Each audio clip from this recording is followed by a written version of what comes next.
Okay. I thought that would make it go. There we go.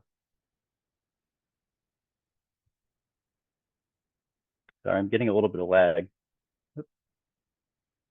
There we go. Oh. All right. So first of all, this picture in the middle is greens that I grew. One of the first crops of greens I ever grew. And that one I believe is broccoli. We're going to start with, why would you grow microgreens?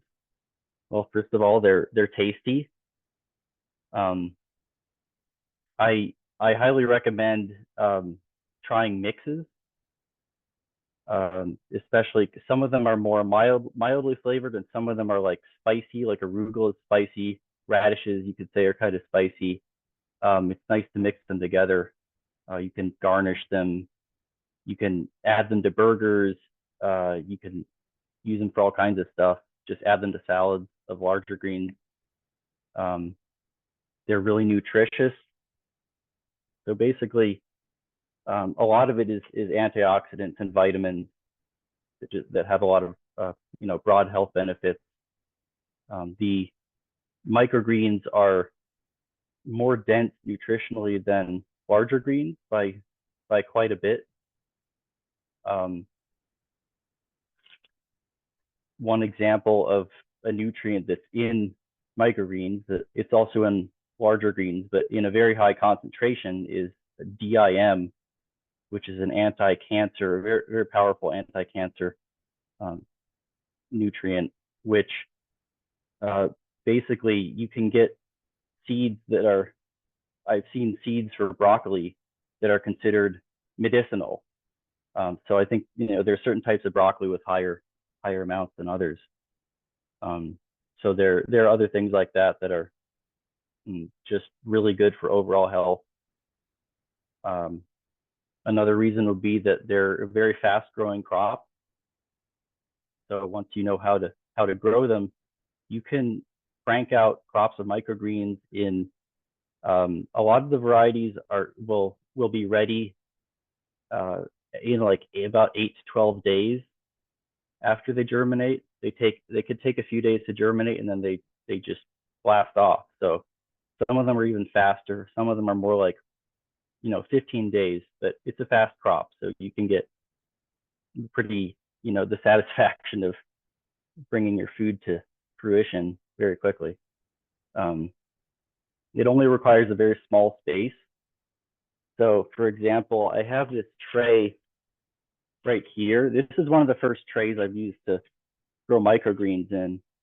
And the first time I grew a whole one of these trays, I was really surprised at how many greens I got. If you grow that for yourself, you're going to be eating like big salads of microgreens just from one batch. So they can actually be, to me, it's easy to grow more microgreens than you want, and then try to figure out like, ooh, what do I do with all of this? I did it briefly as a business, and I found that it was pretty easy to grow the greens, but then selling them was hard. I had to do a lot of marketing. Another reason to grow microgreens, they look nice and they're fun to grow. That's pretty simple. If you enjoy growing plants, you'll probably enjoy growing microgreens. All right, so there are all sorts of types of greens you can grow as micros. The 4 at the top these are the 4 that I have experience with growing. So radish, the daikon radish is one of the ones I've grown.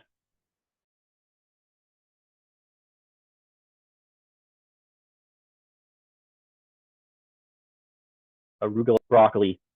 I tend to mix that in. Broccoli and cabbage are very, very mild, very, very healthy.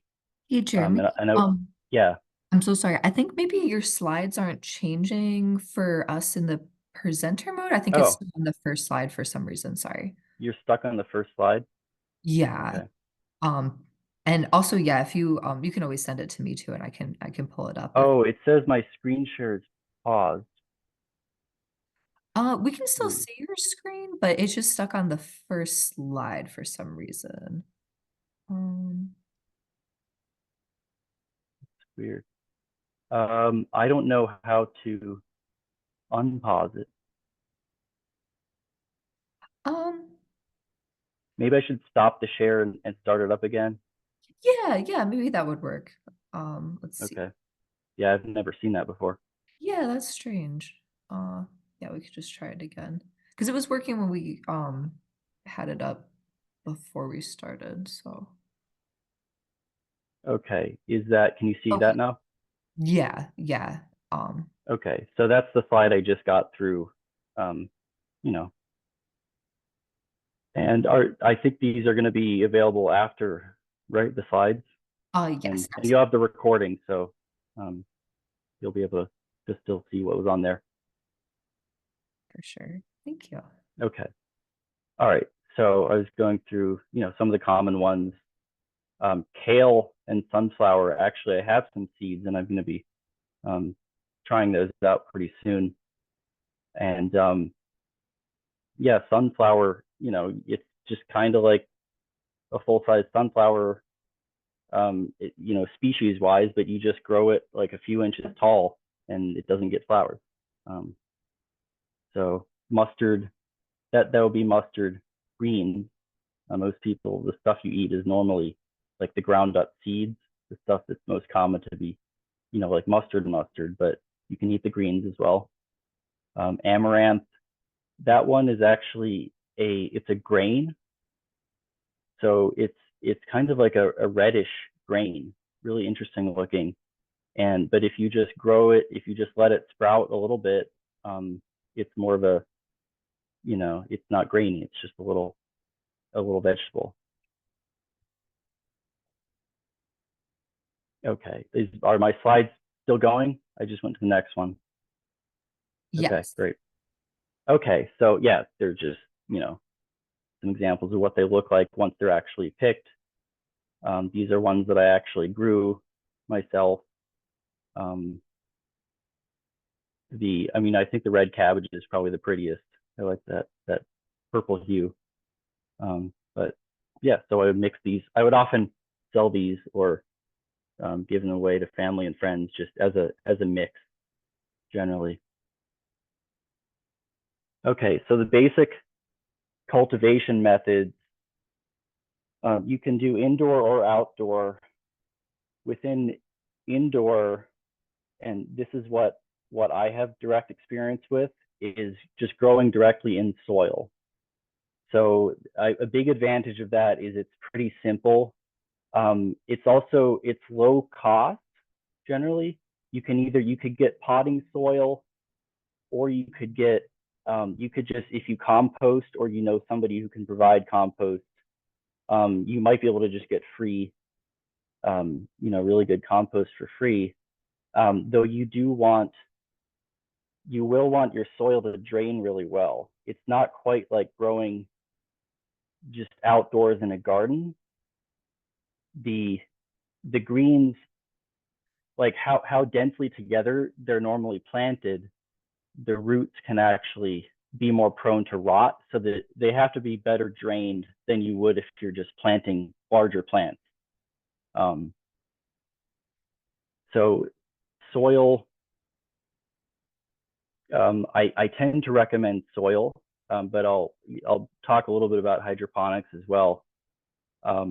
Which is hydroponics essentially is growing without soil, and actually they call it aeroponics if it's just grown in air and they don't even have like a bath of water. But usually how hydroponics is done is there's some kind of a tray with a growing media. So like coconut coir is a common thing, just something that's like inert, like the stuff that the roots stick to, and then you fill the tray with water periodically and release the water. So if you do this, you can just do that literally by pouring water into a tray and like emptying it out, or like you have a tray with holes in it and then there's water filling up from the bottom, which I actually also kind of do when growing in soil. But the classic hydroponic setup is like a very it's pretty technical. You have like plumbing essentially automatically filling and emptying trays, and you have nutrients also going through that water.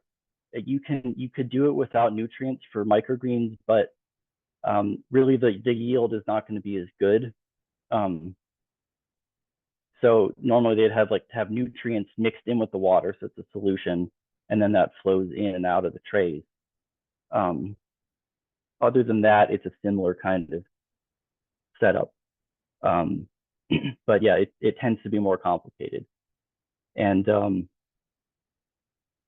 the other main way to do it is outdoors.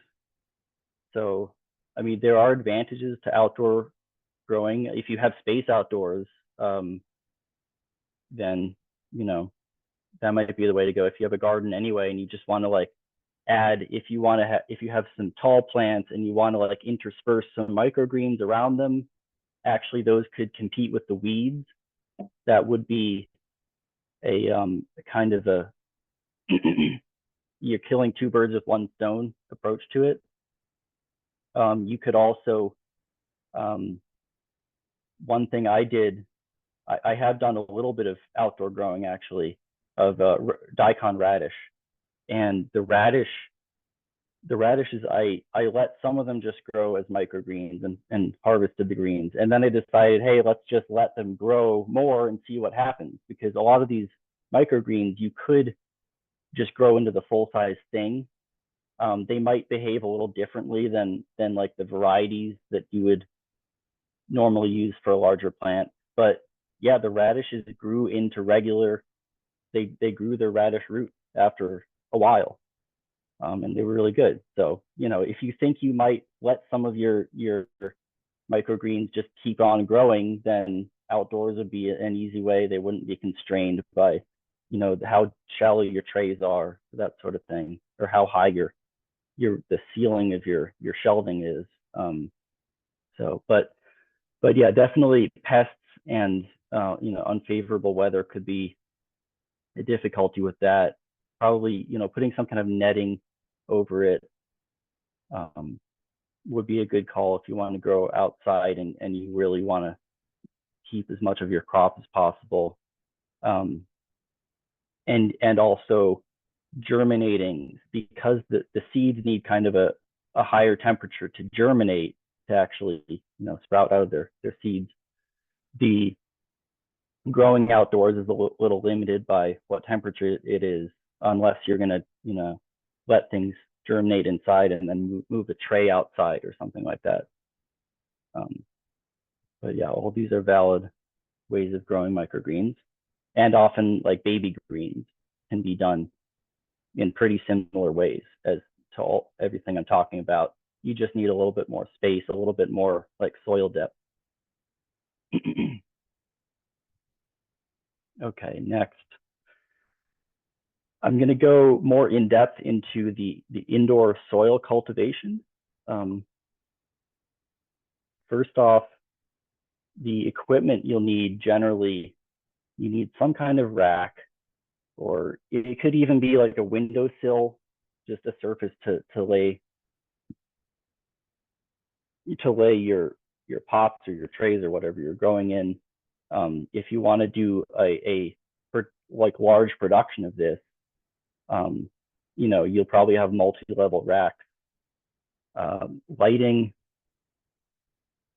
Lighting can actually be done, I mean, a lot of different ways. If you have a good light exposure coming in through a window, that could be all that you need. But if you want them to grow more quickly, if you want it to be like really reliable light, if you tend to have overcast days and that sort of thing, consistency, you probably want to add some artificial light. I've done it both with just artificial light and also having like partial light coming in through a window. And I would just basically turn off the artificial lights while the sun was really coming in the window hard, save energy that way, and then turn them back on for a while after the sun went down. Because you can actually, the plants can benefit from having longer light times than what the sun would naturally provide in most places. I mean, if it's like summer in Alaska, that's a different thing. But for where most people live, in Baltimore included, you could add more artificial light time added on to sunrise and sunset, and the plants would benefit. Trays, yeah, I talked about that. I showed you one tray that I have, and actually, these right here, I don't know exactly how deep that is, probably like 2 to 3 inches. These are actually taller than what you need for microgreens. I had ones that were, they might be like an inch tall. They're probably half the height of this one, and microgreens grew fine in them. They belong to a nonprofit that I worked for, so I don't have those ones anymore. But I would recommend, like, those ones are kind of flimsy. I'd recommend, if you want to do trays, get something that's like pretty robust, pretty solid, but it can be very, very shallow. And they actually there's multiple companies, I think, that make like dedicated microgreens trays that are like 10 inches by 20 inches. So you can go down that route, especially if you wanted to do a larger scale grow. The next part, soil.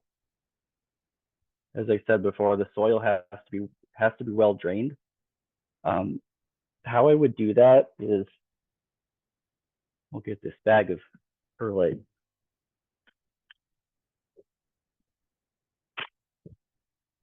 Get something like this, So perlite, they sell it at, like, I got this from Lowe's, so most hardware stores should have it.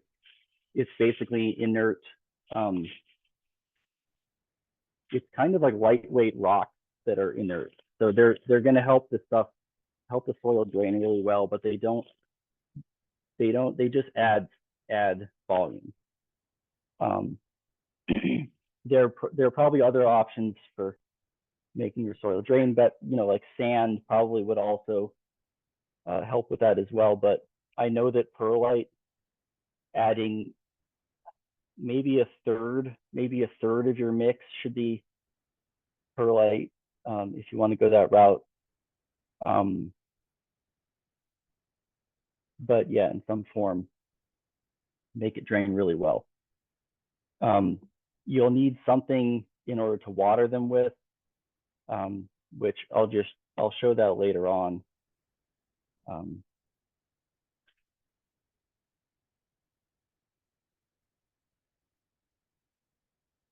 Yeah, so here's some examples of racks that you could use. This one's homemade on the left.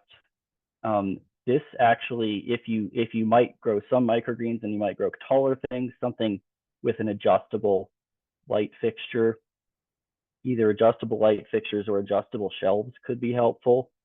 You might want to make something that's kind of flexible. This in the middle would be, this is really good if you want to start making a bigger operation, but nothing huge. You can see they have two lights under each shelf. I think what that does is allows you to have the shelves closer together while still getting the light to spread out evenly. So the way that I did it was actually with one light on each rack, and I just had a little bit more space between the shelving, between the levels, than they did in this middle picture.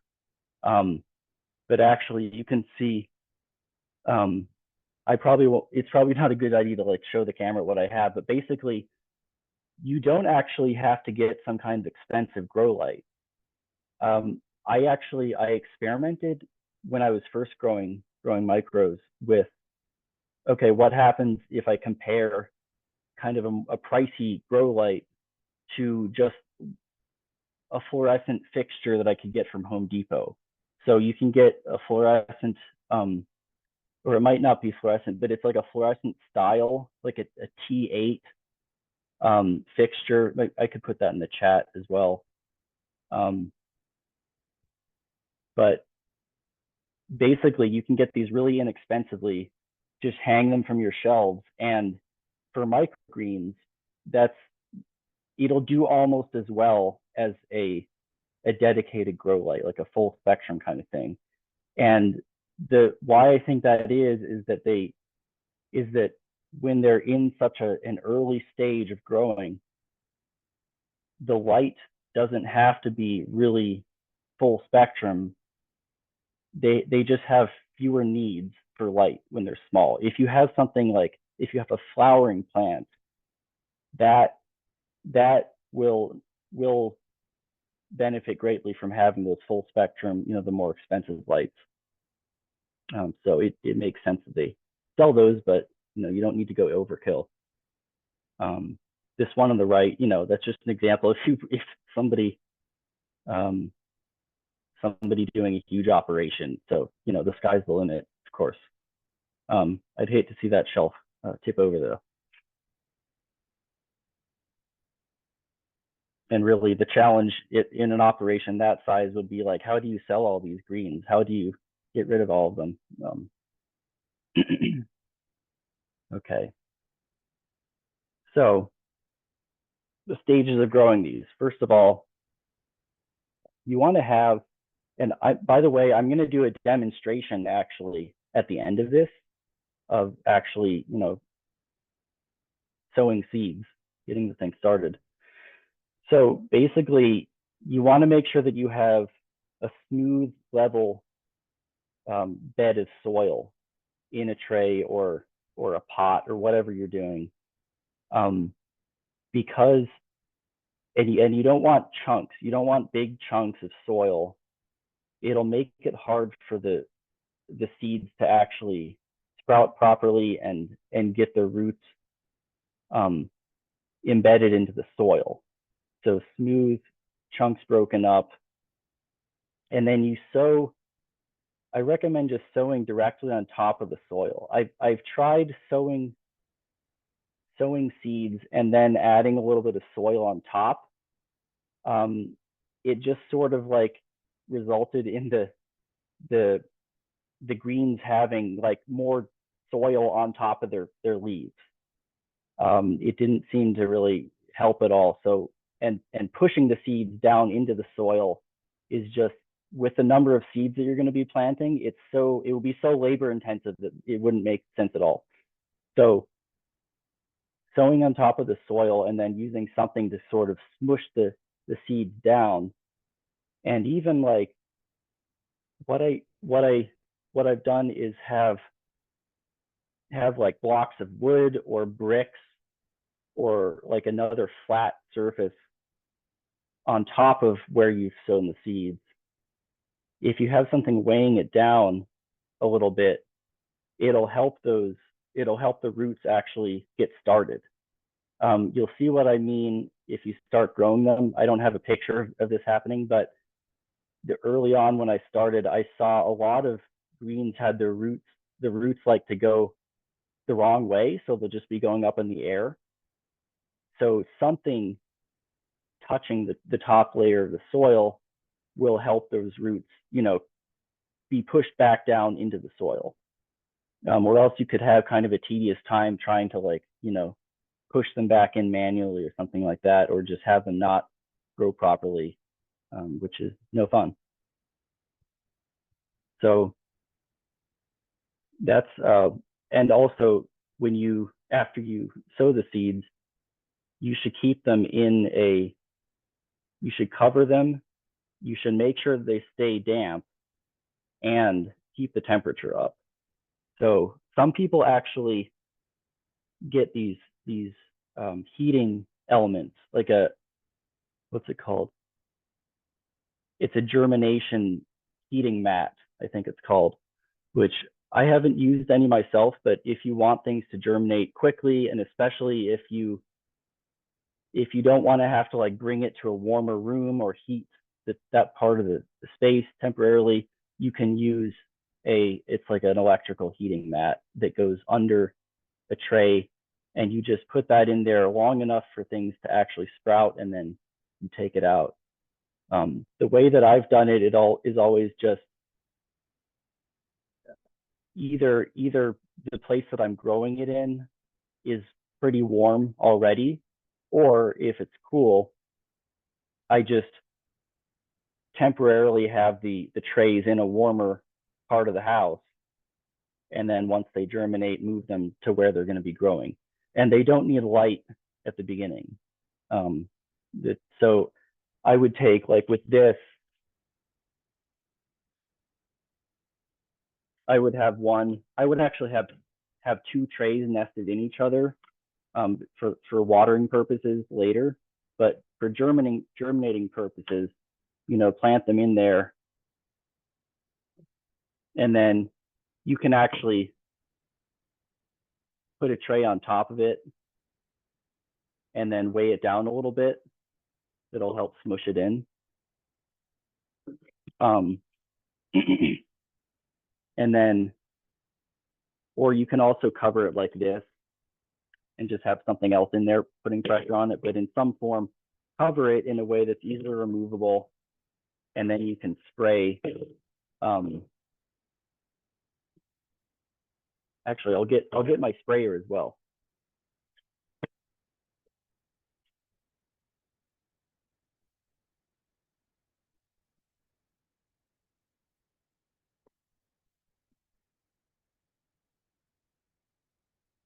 Yeah, so I recommend getting one of these. Either one of these, like one of these if you're going to be doing a bunch of them, but you could also just get a water bottle, not a water bottle, a spray bottle, an empty spray bottle, and squirt water. But the benefit of these things is that you can pump them up like this, and then you can just kind of hold down the trigger and they spray for a while. So if you have a lot of things to spray, yeah, it's just called a pressure sprayer. Have them a lot of hardware stores, garden stores, kind of places. All right, so that's germination. That's the basics on that. Next stage during growth. Basically, these trays right here, these are the shallower ones that I was talking about. I wish I had a good picture. I couldn't dig out my old pictures in time that I had of like the growing process, but I would grow them in trays like this. And so the tray at the bottom would be filled with water, kind of like permanently fill it with water. And this little shim, this is just a piece of wood that's holding up the secondary tray. This keeps it so that it's not always like swamping in the water. You're going to be more likely to get root rot. It's just not going to be great. Like it might not get enough, it won't be healthy for it if you just have it sitting directly in water. I know there's some people who will grow greens in like a mason jar or something like that actually doesn't drain at the bottom. So things like that can be done. I guess if you have a taller thing of soil, the water at the bottom can just settle there and it's okay. But that might be harder to do well. I know that this kind of method works pretty well and just gives good results.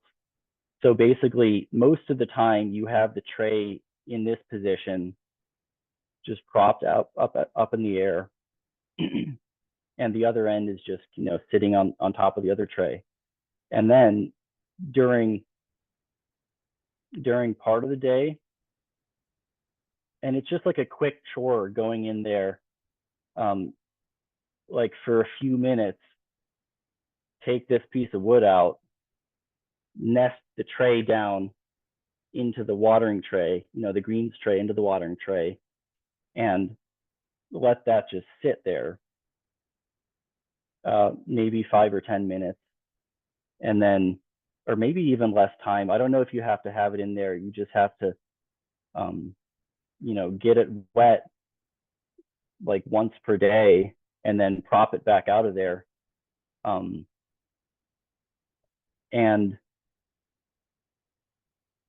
that should be enough. Like normally watering once a day is enough for them.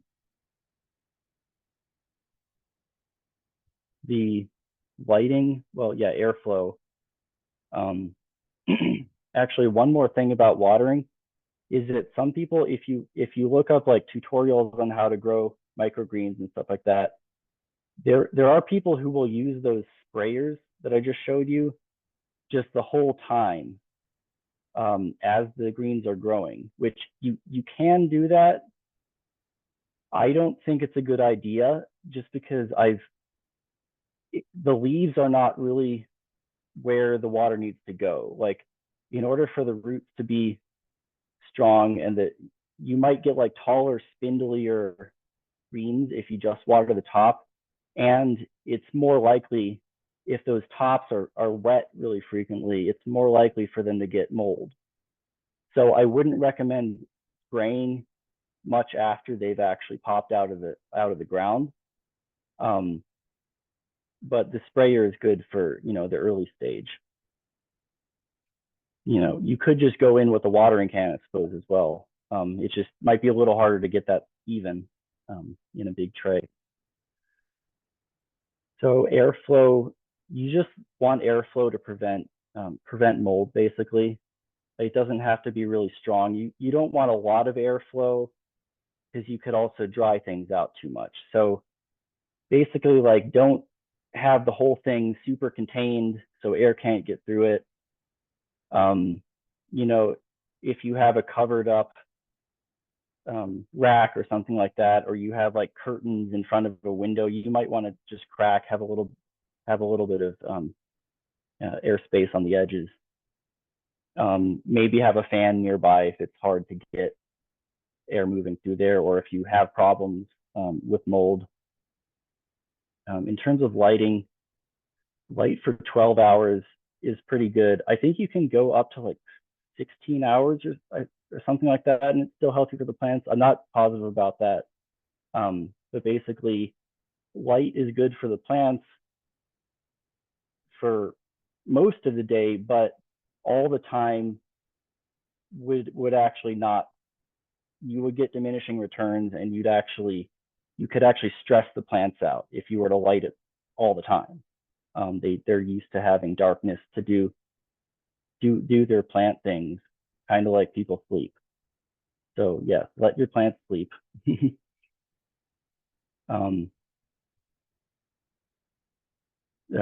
Rack cover, that's basically, I've grown greens with this space blanket material. You've probably seen these as like emergency blankets that keep heat in. They help it if you're concerned that the room isn't warm enough. Those also can help, but mainly I put those on there to reflect, to keep the light in more, and the greens would just grow faster. So this is something that's just kind of optional, to cover the rack with something that reflects the light, but it's not necessary by any means.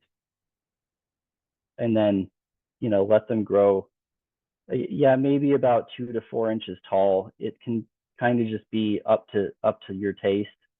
And it depends on the variety. Some of them just get big quickly, like radishes will just get big. So you're probably going to harvest those when they're larger than some of the other ones. But it's not an exact science. Okay, harvesting, rinsing, and storing. So you really want to rinse, then dry before storing. Rinsing is it can be a bit of a chore with greens, honestly. There are a few different methods. I think I originally started just taking like a colander and spraying the water into it and that sort of thing. But I found that actually it's easier to keep from damaging the greens, and it's easy to do like a bunch of them at once if you have like a bowl, like a bowl or a bucket, or a cook pot mostly filled with water. You put the greens in. You can kind of agitate it with your hands, maybe with a spatula or something like that. Get them well rinsed off, and then scoop them out. It could be with your hands. It could be with like a strainer, a little strainer basket, something like that. Scoop them out. They're gonna float, and you ideally want to dry them as well, just so they'll last a little longer in storage if you dry them. And like some kind of mesh, some kind of like screen material would work well. Or if you don't have that, you can just dry it on a flat piece of something. But yeah, have it near a fan, near airflow. Um, not so much fan that it blows them away, but it helps them dry. Storage. Oops, I didn't finish that one. Oh yeah, sorry. That was supposed to go at the top. Use scissors or a knife to harvest. Um, so what I would normally do, I'll just show the motions with one of these trays. Imagine that this had a lot of greens in it. For harvesting, I would basically just have some kind of container, right here that I was harvesting into. So scissors, and you can just snip, snip, snip, holding this up, maybe a 45-degree angle, snip, snip, snip. And make sure you have pretty sharp scissors, like they're gonna get gritty. I've never tried it with a knife, but if you've had a really sharp knife, it should work. But yeah, the scissors, whatever you're cutting with is gonna get kind of dull fast, so you'll probably want a method of sharpening it. You don't really want to like smush them all that much. You want to be cutting really well. And there are a lot more elaborate methods of harvesting. Like there's a machine that some company makes. It sort of like spins around and like slaps the stalks basically. Like it rolls and like whacks them, and they go flying into a container. So there are other ways of harvesting as well, but I would say for a small DIY kind of thing, this is the way to go. Like scissors are pretty easy.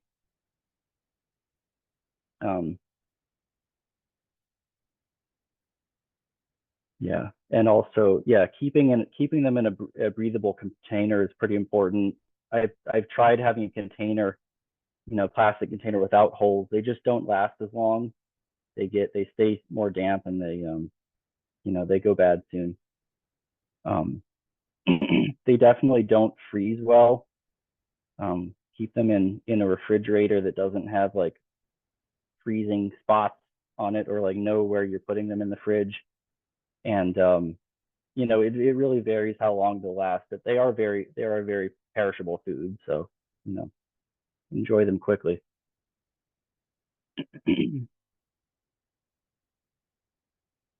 All right, and then a note on food safety. So microgreens, they're somewhat similar to sprouts, but they're safer. Basically, I think a lot of this comes down to the fact that greens are grown with light. Sprouts are basically microgreens grown without light, and you just don't grow them as long. So there are all kinds of food regulations on if you want to grow and sell sprouts. There's a higher level of regulation which reflects that they're more hazardous, they're riskier to grow. Bacteria will just tend to grow more in a cool environment without much light, whereas when you have the light on the greens, and especially when you have soil, I think soil actually makes it easier to be food safe. Like there are some things with hydroponics that you have to be careful with that I don't know the details of, but you have to be careful with contamination of the water, I know. But yeah, it's kind of like just growing plants in the garden. You don't have to go do anything really extreme, but if you rinse them off, that's really the thing. I've never done a second rinse right before eating, but if you want to be really, if you're really nervous that if you get sick easily, I guess, from things, you could be extra cautious. Or maybe if you store them for a while and they're like almost going bad, maybe it's a good idea to rinse them again. I never had a problem. And the other thing is, if you're using compost, make sure that it's going to be, really well composted. That'll reduce the pathogens, giving it a long time to compost, or especially if it has like animal manure in it. But I have a feeling most of you aren't going to be using that type, but you could. Or like eggshells. If you put eggshells in your compost and you haven't like sterilized them or anything, that could be a risk. So you want to make sure it composts really hot, or for a long time if you're going to be doing that. But if you want to be really easy, you could just get and off the store shelf, you could get some potting soil and then add your perlite to it, and that should be pretty safe.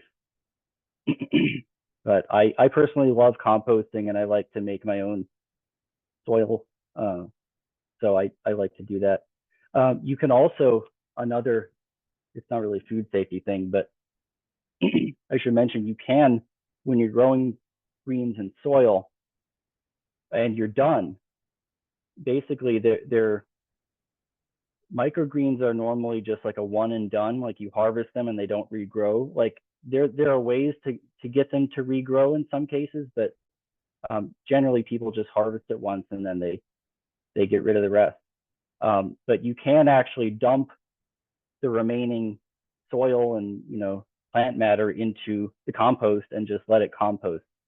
I used to have kind of like a dedicated compost pile for microgreens, and then it was easy to like recover the material afterwards and just keep reusing it. But you could just throw it into whatever compost pile as well. So another reason why I like soil, because it's easy to recycle.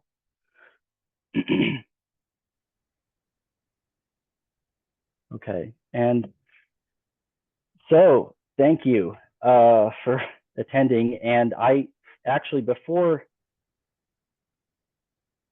think I will take questions before I do the demonstration, but I do want to do an actual demonstration of sowing the seeds. So I think we could open it up to questions now. I'll stop my screen share.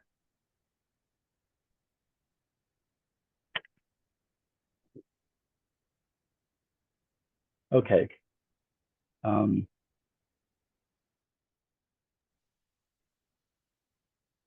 Okay, I'm not seeing any questions yet in the chat. Oh, I think you're welcome.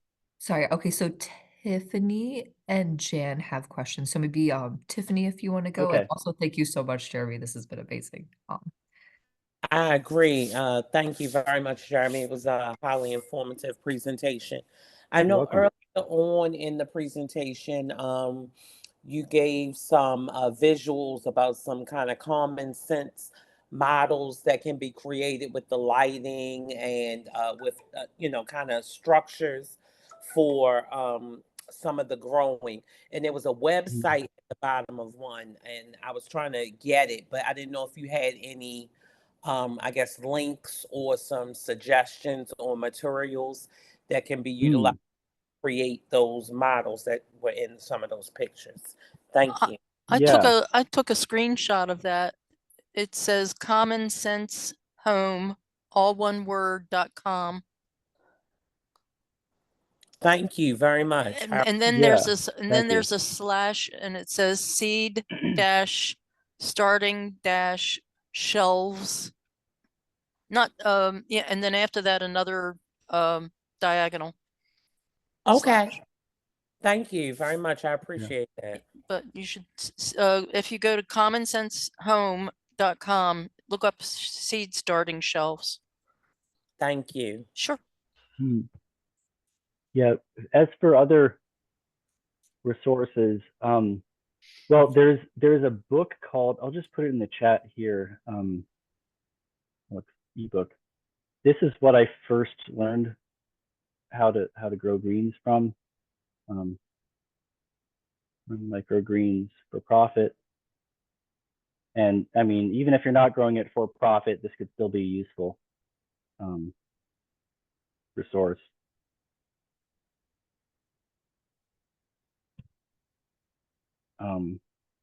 And I think that is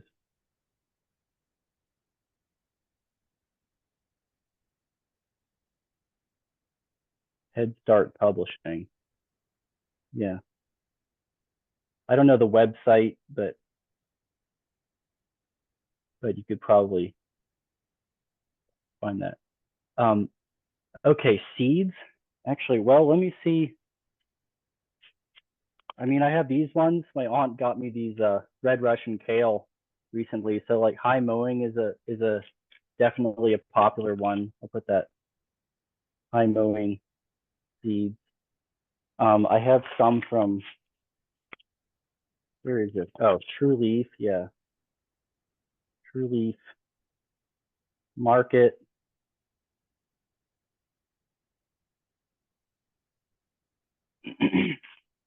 Yeah, I've gotten pretty much all mine from True Leaf Market. They tended to have pretty good prices.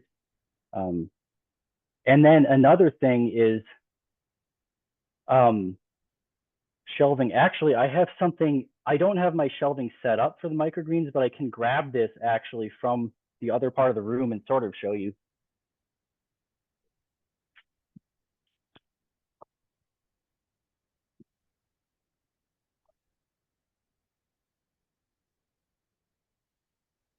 Did he say True Leaf? Oh, I see. Yeah, it's in the chat.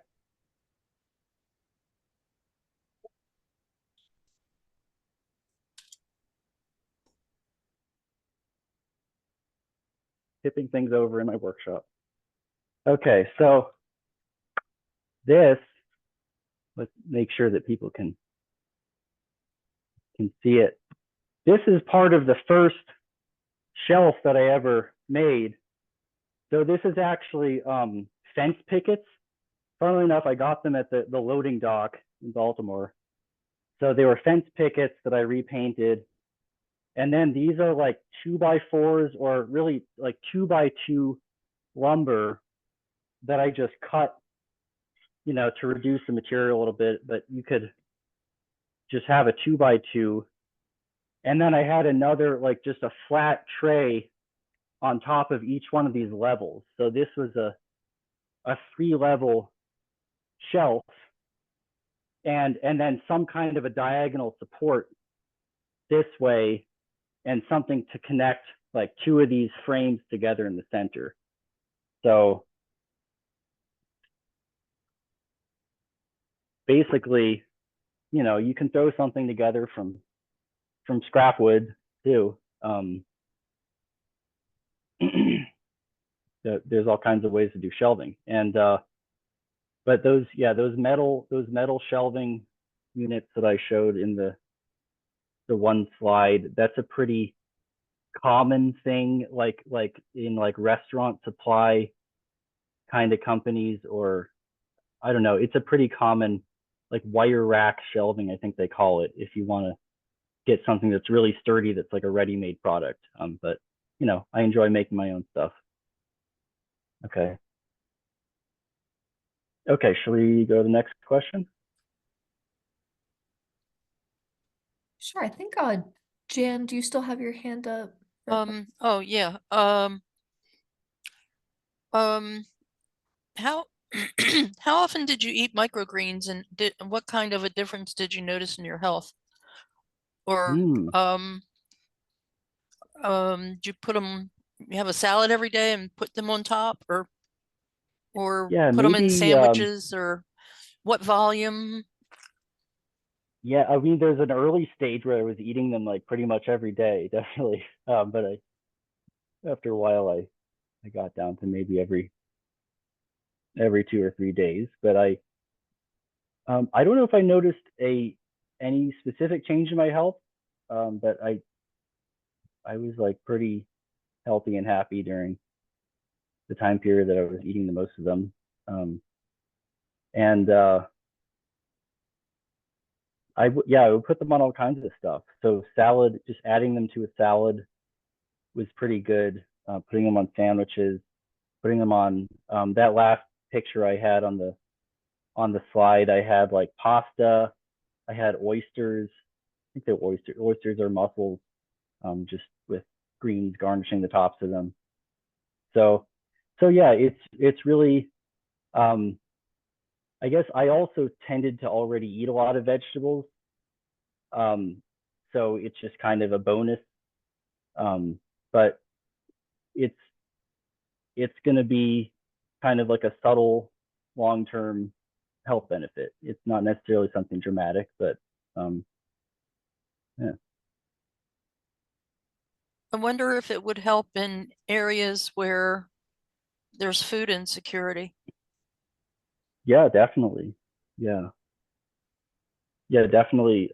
For somebody who doesn't have a lot of access to fresh vegetables, Or it probably would make quite a difference. or a grocery store or something like that. Yeah. Right. Yeah, I think a lot of grocery stores, they resist getting them because they're very perishable. So I have seen some that have microgreens, but they tend to be pretty pricey. So yeah, another reason why it's like a really good thing to do DIY, because you can save quite a bit of money compared to buying them, and they're, you know, they perish quickly. So it's having a whole supply chain that goes to a grocery store is kind of challenging. Yeah. Thank you. Great Welcome. presentation. I really appreciated the pace. Oh, thank you.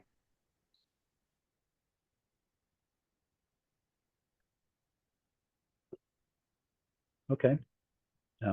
More questions?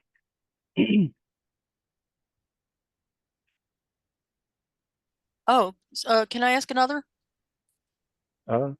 Yeah, sure. Since somebody put in the chat, 51 days to spring, I guess you can grow them in the winter, can't you? I guess if you have light. Yeah, if you're indoors or if you live in a place where it doesn't really freeze, then Yeah. Then you could. Yeah. Yeah. And actually, my dad told me something recently that he kind of like accidentally grew microgreens a while back, because he planted, I think it was kale and spinach, just like he lives in the Baltimore area, basically. He just planted greens near the end of the growing season. It was like almost to the point where it was getting frosty. He planted a crop kind of late, and they ended up just growing kind of slowly and being essentially microgreens or baby greens. So yeah, it could be something that you throw in at the end of the growing season if you want to do it outdoors. But I've mainly just done indoors, and you know, you can control the temperature. Can I ask another question? I just went over my notes and I found something from the beginning I wanted to ask. Yeah. You said something about if you were planting outside and you had other plants growing and you put microgreens sprouting in between them, it can keep the weeds down. Yeah. Is that actually, that can really work? Because I know a city farm, like a big part of it is this Farm Alliance thing, the Justice Farm, and they grow all these things by volunteering, and they give all the food away to food insecure people. Nice. So they have to tackle weeds too. Can microgreens help them? Really? It's all outdoors. Yeah. Yeah, I've done a little bit of that. I think you might end up with like some weeds coming through, and then you kind of have to like pick the weeds out of the greens when you harvest them. But you could definitely use that to help keep weeds down. And I guess the general concept is just called intercropping. And farms do that with other crops. It doesn't necessarily have to be micro scale. You could let them grow a little bigger. So yeah, as long as they have enough, a decent amount of light around them. Intercropping? Yeah. Never heard of it. I'll look it up.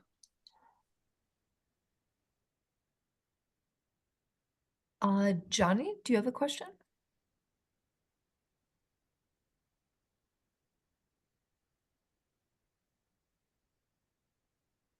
I have a question. Oh yeah, of course. Yeah, this is Yeshua Israel. I kind of been in and out of the conversation, so I could have missed what you have said. I know you spoke about all the different types of greens, which I do eat. So, and I was raised on a farm. So why is it called microgreens? Well, just because they're really tiny. You just let them grow only a few days, like 8 to 12 days of plant growth is pretty common, but it depends on the variety. And you've probably seen baby spinach, baby kale, which is that's just a little bit further along in the growing stage. So these are new seeds that have been. Are these seeds that have been created in the laboratory, or seeds that have come from a seed? In the laboratory necessarily, but they would. I think they would just get them the normal way that seeds are produced. But you have to get quite a few seeds. That is one thing. You'll have a lot of seeds, and you plant them very densely together. So the question, I don't know if you quite answered the question. The question is seeds, because some seeds reproduce themselves. And these particular seeds for microgreens, were they created in the laboratory, or they was created how? That's the question. Well, I'm not entirely sure, but I think they're just created by selective breeding. Just grow the plants and harvest the seeds. I don't know of any that are like genetically modified or anything like that, but okay. I'm not an expert, but the normal way I think is just, you grow the plant and harvest the seed. And they've just kind of, selectively bred them to be better as microgreens.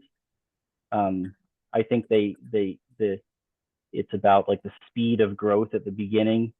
Like, for example, the radishes, the daikon radishes that I've grown, they take a pretty long time to grow their actual radish roots if you let them get bigger, which the regular daikon radishes that you would grow as radishes, I think they might get big roots sooner, but this variety gets really leafy quickly.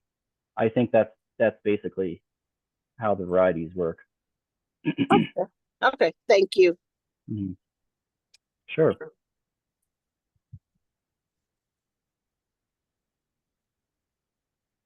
Cool. Are there any more questions?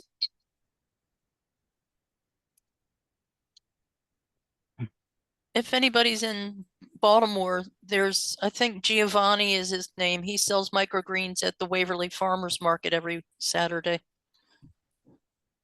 Nice. Pretty reasonable price. Okay. Oh yeah, before I forget, I'm gonna prepare my demonstration. Oh, yay, that sounds great. Thank you, Jeremy. It'll be short, but I do want to show how this works. Okay. So that's a tray. So basically, I have a bucket of soil. I have a bucket of compost that this is compost that I just made from household scraps. And I have perlite. And I'm going to guesstimate on how much perlite to put in. But like probably a third. I mean, maybe you could go to like half the volume being perlite, but it's probably unnecessary.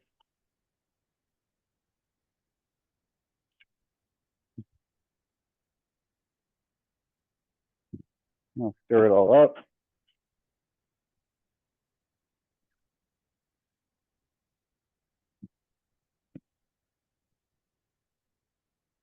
It gets a little bit dusty. Might want to wear a dust mask if you are concerned.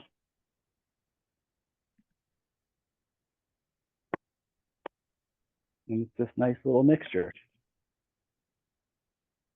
You put it in here, and I'm not going to fill up this entire thing just because these trays are a little more, they're deeper than necessary. But I'm just, breaking up chunks. I'm taking out, this is like a peach pit. You don't really want big chunks like that. You may even want some kind of like sifting device if you have chunky compost. I haven't bothered with this, as you can see. You put a little more in.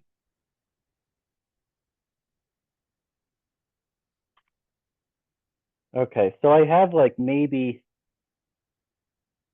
half of this tray filled up. And I'm just kind of like picking out chunky things. I don't really want all these roots. Just make it smooth.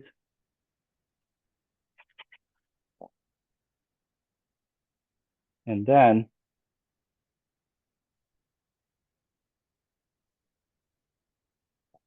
we have seeds. This one, I'm going to try having part of the crop, part of the tray be one type and part be another, which is actually something that I've done up to 4. I've done like a quarter of each type of green before, and it worked out okay. Although some of them take longer to germinate than others, and it might be a little awkward getting them to sync up, but it's an experiment. So we have some red Russian kale. I'm going to put, you could just do it by hand, or you could also put it in a cup. Maybe I'll just do that right now.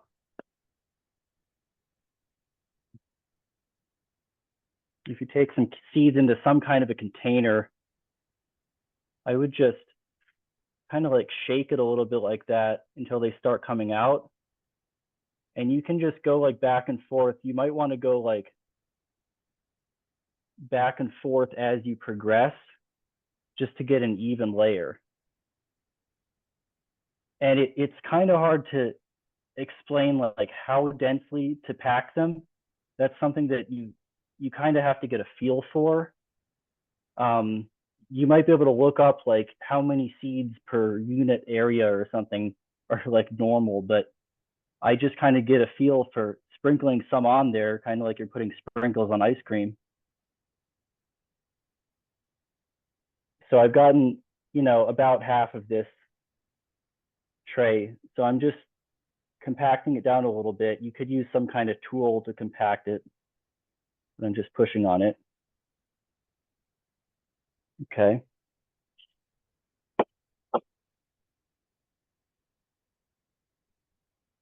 And then I have, so that was red Russian kale. And then I have arugula.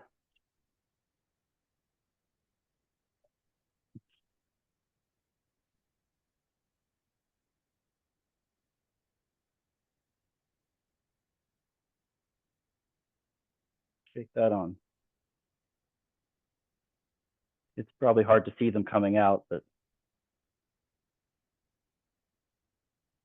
just shake them on.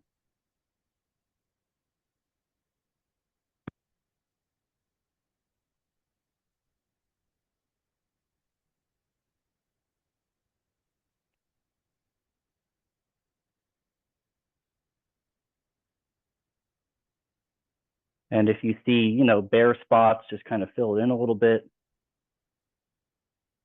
Make things pretty even. It seems like the seeds are very small.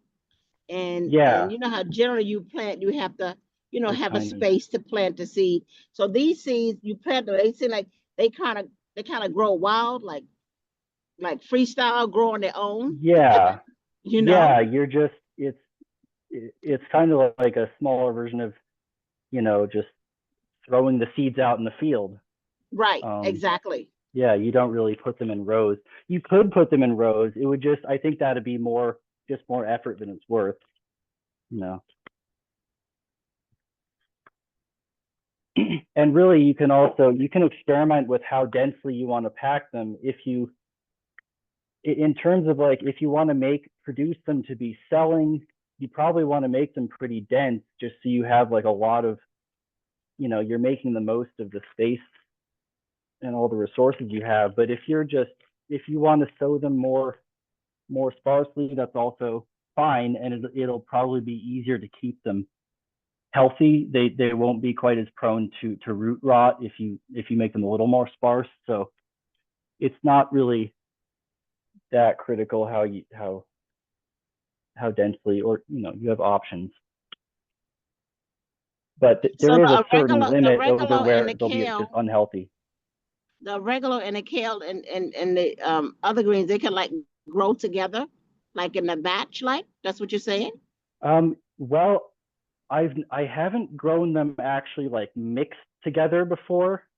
I'm not sure how that would go, but I know like just having them next to each other is usually fine. I guess if you had greens where like one of them took way longer to germinate than another version, then you might want to like plant one of them first and then wait a day and plant the next one. Or else you might get a weird situation where like one of them sprouts and they need light urgently, but the other one is still coming up and they won't sync up. So it can have there can be difficulties along with it, but I found that it can be done without too much trouble. But yeah, I haven't grown the kale before, so this will be an experiment. And then the next thing,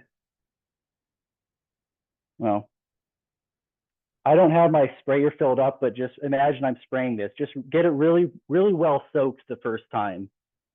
It's kind of hard to do too much on the first spray, but then when you come by, you know, maybe twice a day, as it's germinating, you know, you don't have to put tons of water into it. But basically I would have, oh, by the way, this top tray has holes in it. So you want the holes so that you can eventually water it from the underside and let the water come up through the tray. So there's two trays nested here. One of them, the bottom one's solid and the top one has holes. Oh, if you're using a heating mat, what temperature?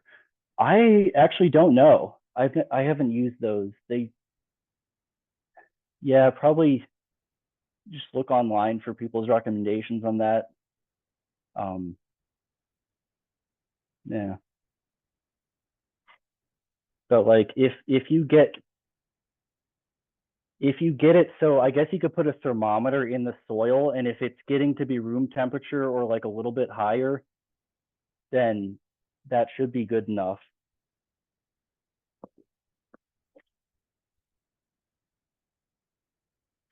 And then final thing is I'm just putting this other tray in here, and I'm going to put stuff in here just to weigh it down a little bit. And actually it'd probably be better to use something flatter rather than this that has like little, you know, buckets in it. But just imagine this is something flat and then weigh it down with something. So yeah, that's getting a tray started. I think that's all the demonstration I could do now. And eventually I'll have a light hung above it, something like that.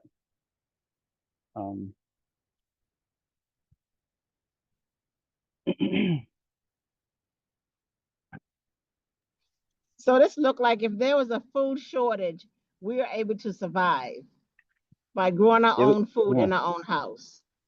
It would definitely help. Yeah. Mm. Yeah.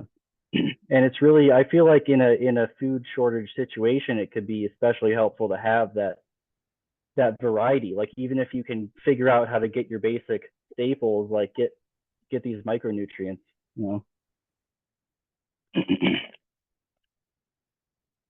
Yeah. Oh, by the way, this is all woodworking shop. That's why there's like a drill press back there. There's a miter saw, you know, bandsaw, table saw. So that's my side gig. Well, thank you All so right. much I for think this, that's Jeremy. yeah, that completes the presentation. You're welcome. Thank you all for coming. Yay! Oh, thank you everyone for your really engaging questions. And yeah, thank you so much, Jeremy. That was such a comprehensive presentation, and I love the demonstration too. Yeah, that really helped. I'm such a visual learner, so that's, you know, Mm-hmm. how I thrive. But yeah, in case anyone missed anything or they want to share this with other people who'd be interested in their life, I'll be sending out a link to the recording on our YouTube channel probably by later tomorrow. So yeah, thank you so much everyone for coming. I hope you have a good night. And Thank you. Good night. Thank you for the presentation. It was great. Thank you. I've lost my audio, but Thank you. Good night. okay. Bye, everybody.